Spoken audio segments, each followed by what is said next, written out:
Hello, and welcome back to the Sustainable Brown Girl podcast.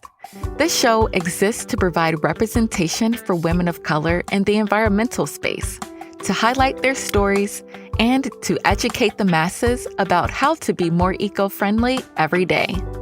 From gardening to thrifting, minimalism to veganism, sustainable business owners to influencers, environmentalists to activists. We are all on a journey to taking better care of our bodies and our planet. I'm your host, Ariel Green. This episode of the Sustainable Brown Girl podcast is sponsored by Leaf Shave, plastic-free shaving for everybody. More about Leaf Shave later. This is a very special episode dedicated to my mom, the original sustainable brown girl in my eyes. So, my mom just passed away this past Sunday after a 2.5 year battle with kidney cancer. I wanted to dedicate this episode to her because she truly fostered my love for the planet, for the earth, and also for people. And she's just given me so much inspiration throughout my life that I feel like I'm just now realizing. So, we're going to talk through this together and I will keep it together. Okay, so buckle in and while I tell you about my mom. Born in 1956 to a Bayesian father, that's a person from Barbados, and a Georgian mother, my mom was the third of what ended up being 9 kids. So it was a large family. My grandparents, well, my grandfather was a tailor, and my grandmother was a caretaker. I mean, I think for a while she was like, like a stay at home mom. I mean, you kind of got to be with 9 kids. But after they got older, she started like taking care of, people like in the elderly people, right? Anyway, so my grandfather had a garden in their backyard when my mom and my aunts and uncles were growing up. He had like cucumbers and tomatoes and some other things. I forget exactly what all they said, but there were also like fruit trees and a fig tree and like a pecan tree. So I feel like I kind of get my love of gardening from my grandfather. My mom wasn't really into gardening, but she definitely did like fresh fruits and vegetables. After she graduated from high school, she went to Tuskegee University for maybe like a year or two, but she said she partied too much, so she ended up transferring to Georgia State University and got her bachelor's degree in journalism. We're kind of similar in that standpoint where I went to a private school my freshman year of college and then I also transferred to Georgia State and graduated with my bachelor's degree in journalism. Although I didn't party too much, I just wanted to be closer to my boyfriend, now husband. Fast forward a few years, my mom met my dad and had me and my sister, and the rest is history. When I was growing up, one of the big pastimes that me, my mom, and my sister would do is go to parks and we would often go like on road trips and typically like the center of the road trip was to do something like nature related. So one of the first things we did, I mean this isn't super nature related, but I mean the beach is nature. Everybody goes to the beach, right? But one of our first family trips was going to the beach. We went to Ruby Falls in like Tennessee. We went to Niagara Falls. Like we went to like all of the parks. So I definitely have this love of nature thanks to my mom. And she also, taught us to like not litter, like to be good humans and to take care of the planet, and to, not have a negative impact on it. So I definitely attribute that to my mom as well.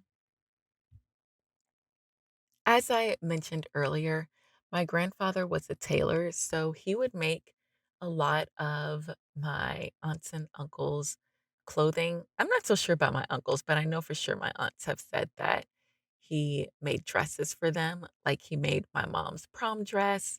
My mom was in a pageant once. I believe he made her pageant dress. He also made her wedding dress. So that's super cool. But aside from that, I think that my grandmother, shopped at thrift stores a lot. I mean, with 9 kids, that's expensive, so why not shop secondhand? But that was, also passed down to most of my aunts and my mom, so they all love to thrift shop and yard sales. That was a big part of my childhood growing up. I know we got most of our clothing from thrift stores, furniture, decor, all of that.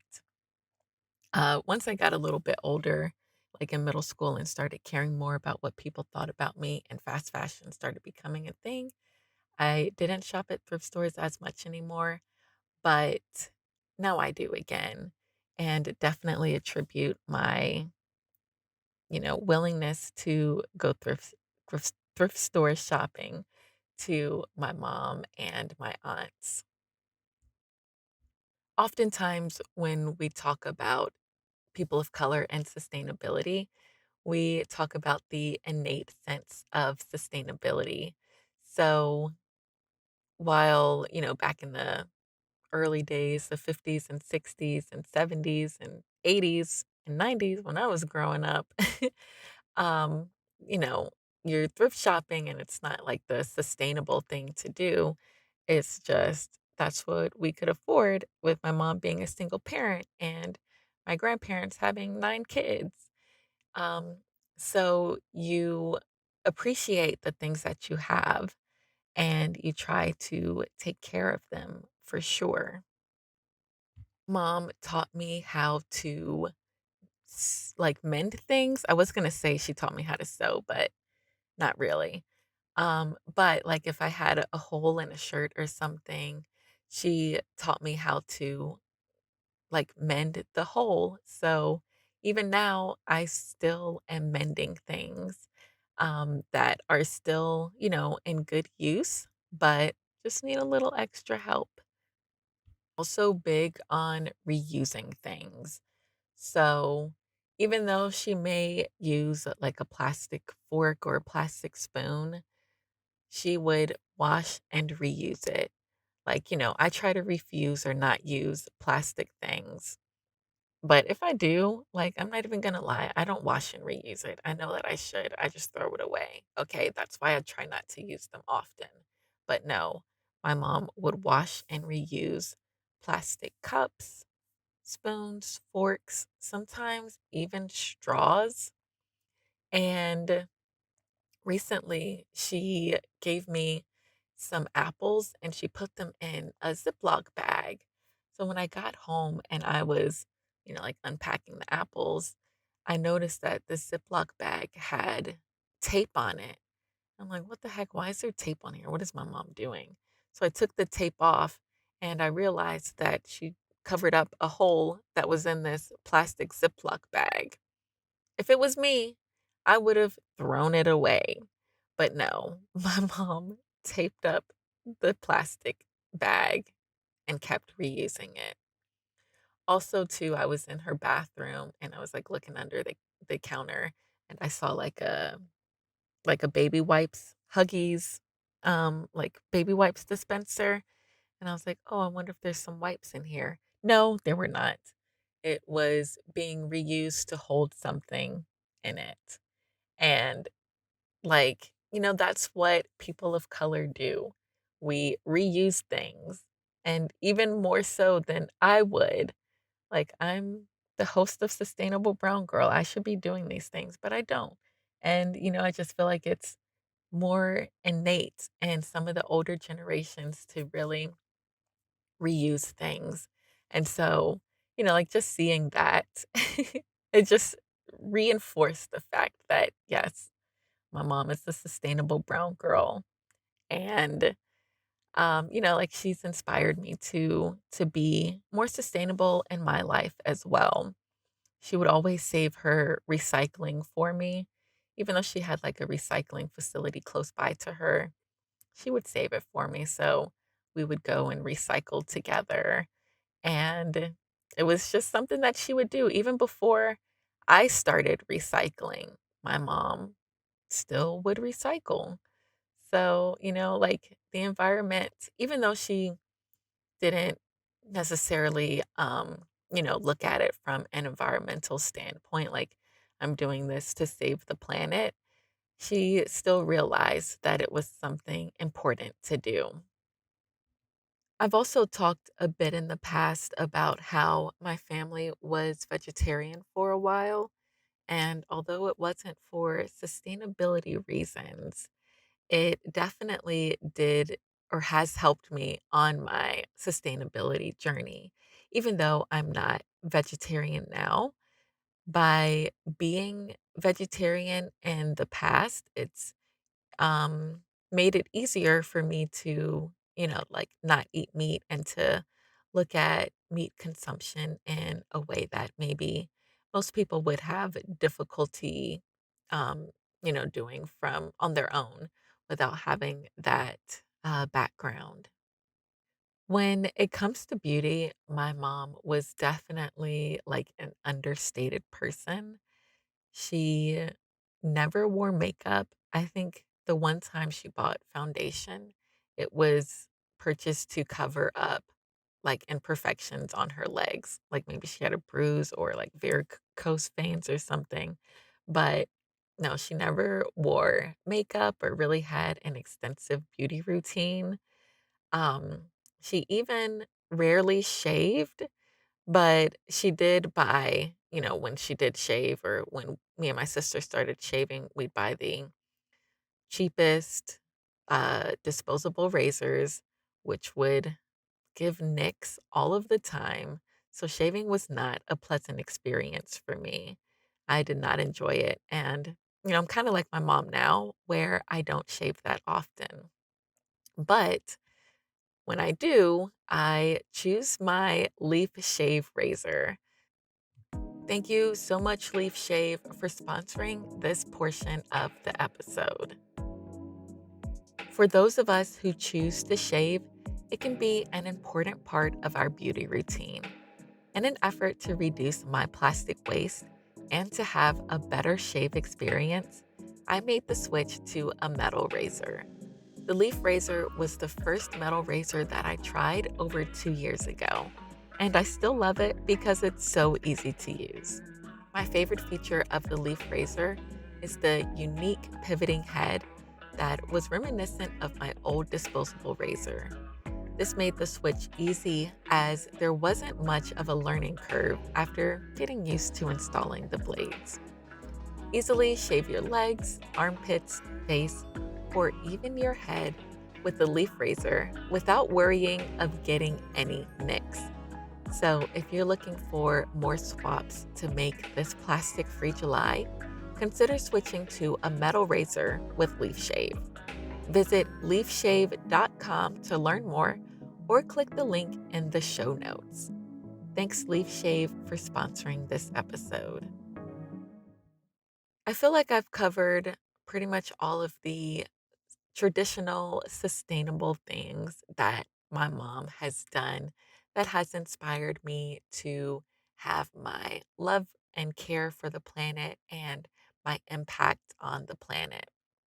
Now, I feel like the other side of the spectrum that my mom has inspired me that also kind of plays into sustainability, not so much on an environmental factor, but more of a people factor, is just that my mom was such a caring and like selfless person. She had a huge heart for helping people And from a young age, I don't know if I was like as young as elementary school, but I know for sure by the time I was in middle school, we were volunteering on a regular basis. Like a couple of times a month, we would go to volunteer at homeless shelters. We would, like feed the homeless on Saturdays. We would read to kids who were in like shelters, like mother and child shelters. Like we would go and read to kids. We would volunteer just so often. That was a huge part of my childhood and teenage years that I have vivid memories of my mom picking up hitchhikers. There was one time in particular where it was late one night. We were traveling, and my mom picked up this man on the side of the road who was hitchhiking. And this is like with two like preteen daughters in the car. And this wasn't the only time that she would pick up hitchhikers, but I just remember this one in particular because it felt very unsafe to me. The other times, maybe she was like picking up a mom or something whose car had broken down. But yeah, she would pick up hitchhikers. There was also a point after I had moved out the house, but my sister was living with her. She picked up this homeless couple. The wife or girlfriend was pregnant, and she this couple stayed with my mom and sister in their one-bedroom apartment for a few months. So, my mom was very selfless, very, caring about people, not just strangers, but also family members. She would always do whatever she could to help people. So that's always been inspiring to me. I don't think I'm definitely not as selfless as she is. I have boundaries, but it was definitely inspiring. Um, Maybe not so much growing up, but in retrospect now, just to see how fearless she was and always willing to lend a helping hand. I mentioned earlier that my mom has her degree in journalism. So most of her career was spent as a grant writer, which was also a example of her helping people. So she typically worked at HBCUs such as Tuskegee University, Savannah State, and Spelman College, and also Bethune-Cookman. And then other than that, she worked at nonprofits like Big Brothers Big Sisters, where she would write grants to help bring in money for them to, have money for the programs that they're trying to do. In addition to her career, my mom was just an avid writer and researcher. So most of her research was regarding like religious texts and historical facts. But aside from that, she was also really interested in my family history. So she did a lot of deep diving into our indigenous background, and, so that's been very interesting to, watch her explore. And I also helped her with a few short documentaries about various Southeastern indigenous tribes. So, like my mom has always taught us to not accept mainstream information and to do our own research. So I definitely think that has led me to have a curious nature, which I think also inspired me to go ahead and start the Sustainable Brown Girl platform. Thanks to the way that my mom raised me, I am free to be the free spirited, inquisitive, caring person who cares about the environment and who cares about people. And even though my mom didn't accomplish all of the things that she wanted to in this life. I mean, who does? I hope that she understood the impact that she had on my life and other people's lives that she touched over the years in so many different ways. So I aim to continue asking questions and highlighting issues that are important to me, just as my mom did. You all for tuning into this episode and listening to all of the inspiring ways that my mom has impacted my life and the lives of others. And I hope that I can continue to keep her legacy alive and, just continue embodying the woman that she was. And it's not all sad news because one amazing blessing that is also in the works right now is that I'm pregnant. I don't know if anybody knows about the journey that I have gone through to finally become pregnant after like 5 years of trying. So, it's a interesting time to say for sure, but I definitely feel blessed and I feel like it is perfect timing for how everything is happening. So, thank you all for your support and for listening to the Sustainable Brown Girl podcast. Be sure to leave a review if you love it. Follow us on Sustainable Brown Girl on Instagram. Check out our blog at sustainablebrown.girl.com and subscribe to our YouTube channel where I post all of our video interviews on a, regular basis when I'm interviewing people. So, do all the things, support the podcast however you can. It is greatly appreciated. So, yes, thank you so much for listening, and I will see you in the next episode. Thanks again to Leaf Shave for sponsoring this episode of the Sustainable Brown Girl podcast. For all of your plastic free shaving needs, go check out leafshave.com.